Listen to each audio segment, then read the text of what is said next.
Engaging in a diverse range of outdoor activities draws upon every fiber of the things that make us human. They cleanse our minds and make us stronger, smarter, wiser, tougher. They help us develop all of our gifts. My aim is to inspire, so I invite you to join me in the exciting outdoor adventures on the Let Outside YouTube channel.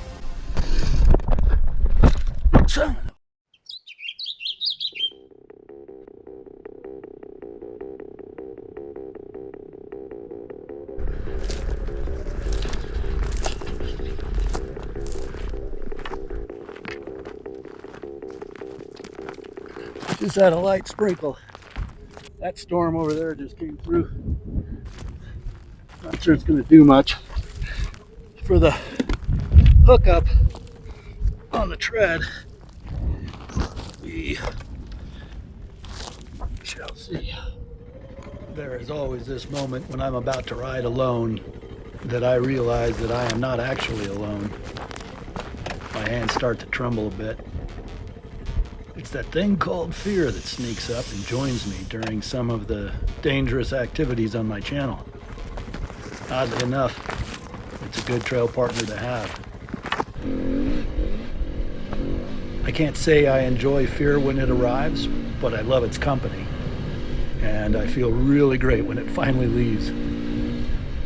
So far, it's kept me safe. But that doesn't mean the danger goes away. I hadn't been out here in years, but had heard there were lots of new trails, so I was stoked about the possibilities.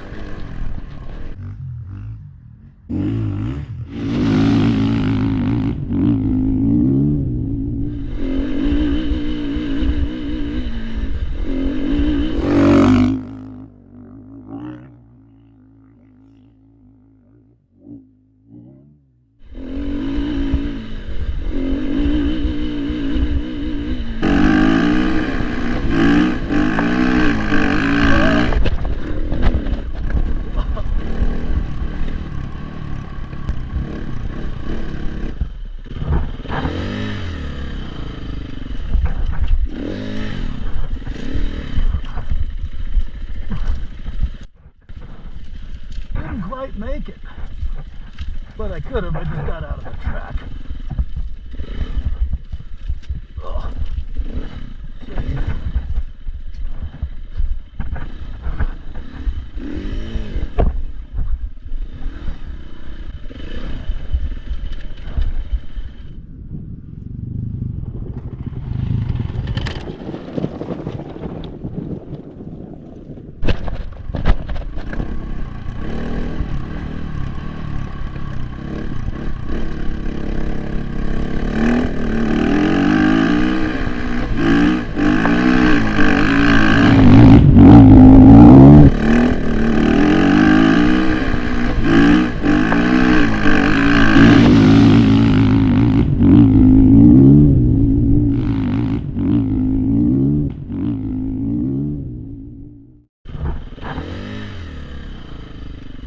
This is one of several entry points to a varied trail system on this BLM land that ranges from novice to expert. I'm not a fan of bone-jarring, technical rock riding, and so my favorite thing about this area is that the single track is primarily dirt.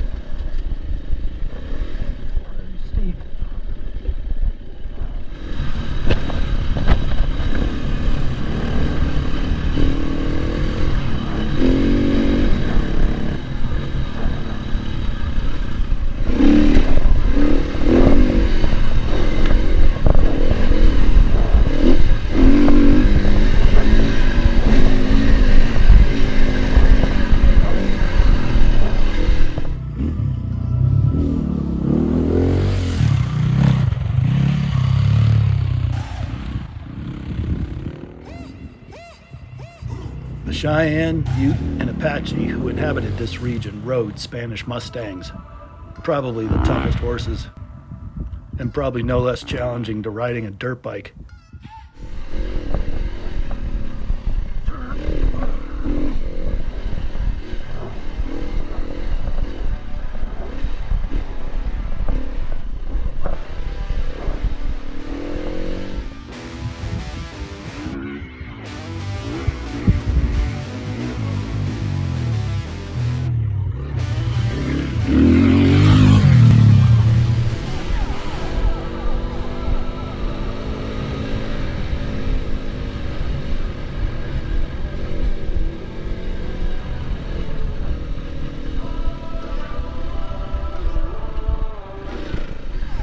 tight in here.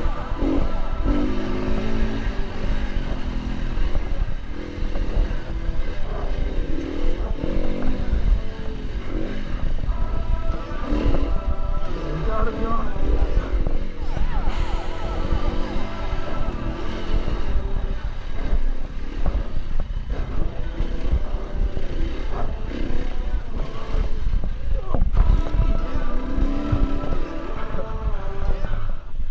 Yeah, boy.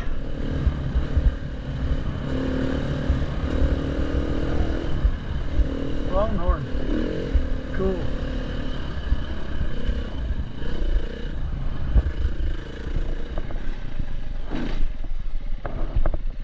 Take a look at this. Right up that way. So it goes across the top. I wonder how to get out of there.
God.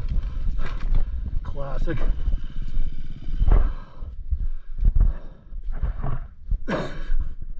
I just wheelied right out of it. What a goofball. That trail is so bouncy. Those rocks just pitch you off your line. Yeah. I'm only an average rider, so that's why that happened.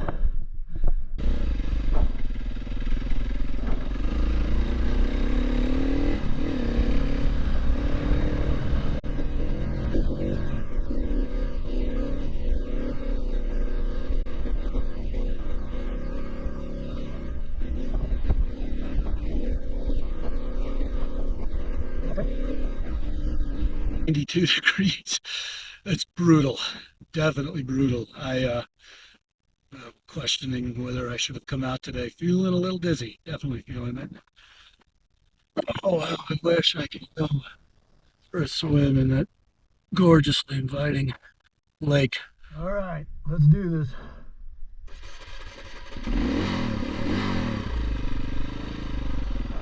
Come on now.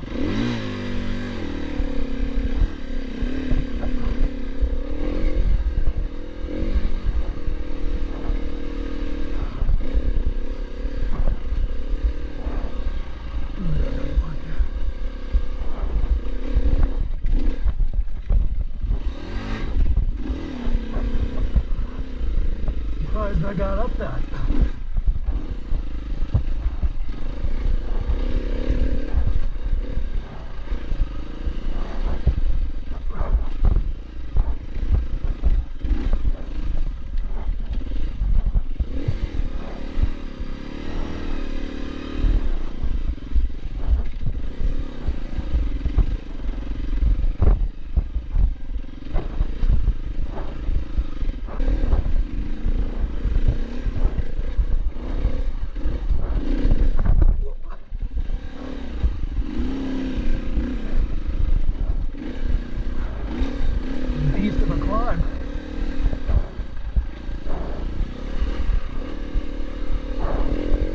I didn't start riding until my 40s, and it doesn't come naturally to me. And with so many competing interests, I don't get to ride as much as I'd like. So I'm planning to get some much needed professional coaching this fall.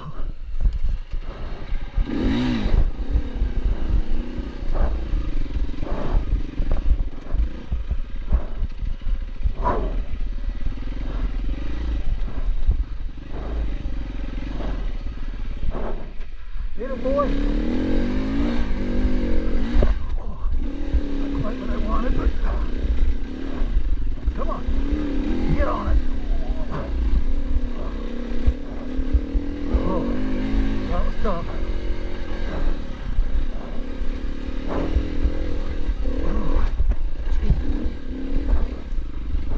In the summertime, there are the usual Mother Nature aspects to work around up here. Lots of mosquitoes despite the lack of water, but as long as you keep moving, they're not an issue. It gets hot by noon and very little shade, as you've seen, and lightning usually starts early afternoon, so the morning riding is the safer bet. Spring and especially fall are the best times to ride here. A little rain really helps with the tire hookup on the dirt, but too much can make most of the lower trails way too greasy and slick and completely unrideable, so check the forecast before coming here.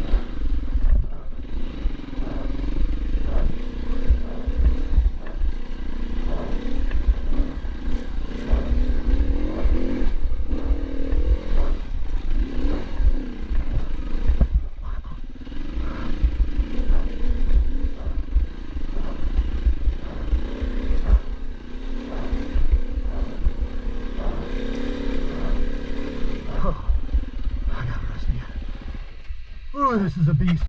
I spent all of the spring fishing instead of doing some riding. So this thing is just owning me. But I'm getting up and it's just taking a bit.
Daylight toward the top.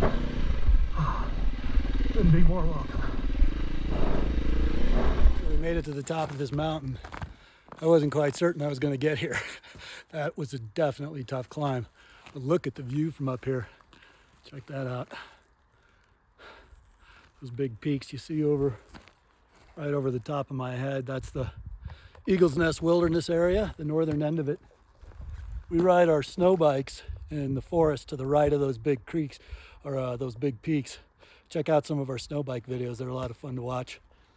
Now, I've got to go down. I'm out of water, and I brought extra water, but I'm out of it now. And I still have a fair bit to go. I got to get all the way down by those dirt roads, and my car is parked in that little town called Kremling.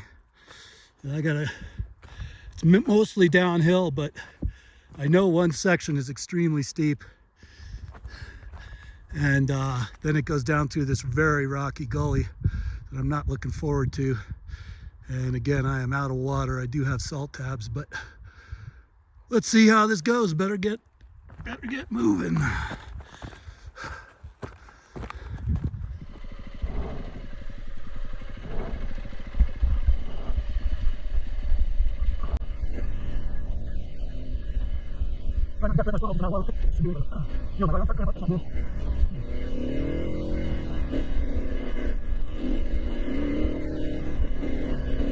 My forearms and hands were starting to cramp at this point in the ride, and I didn't know it yet, but it turned out that I was very dehydrated.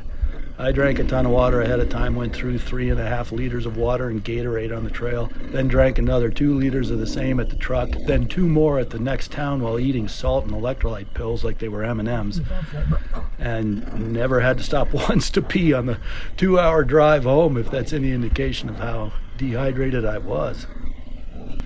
I'm just taking it super easy because I'm out of water. If you've never experienced extreme leg cramps, it's the most blinding and crippling pain that I believe is actually possible. No joke. If I imagine a red-hot sword stabbing through my quad muscle, that's the level of excruciating pain that I experienced later that night.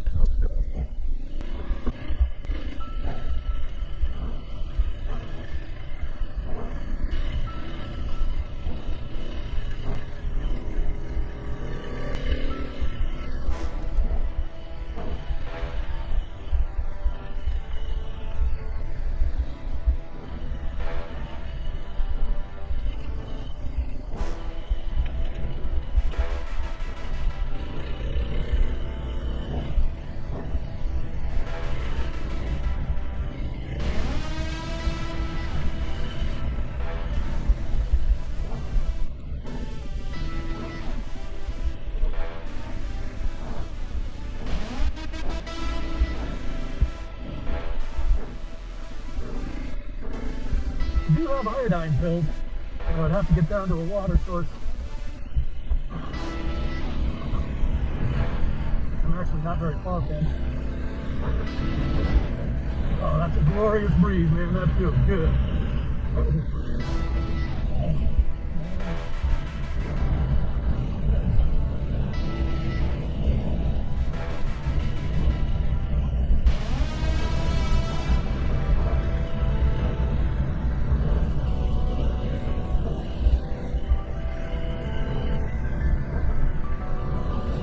Looks like it's leading to a steep canyon. Oh yeah.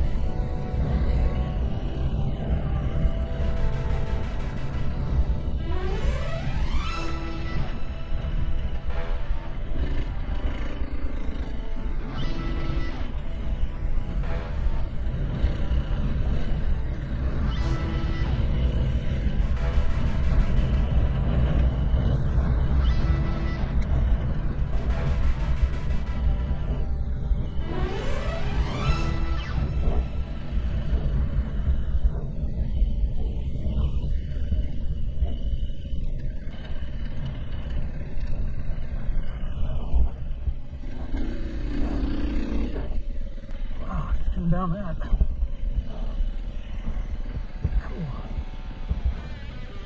Sure, I'm ready.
Made it out. Pounded a bottle of Gatorade and a canteen of water.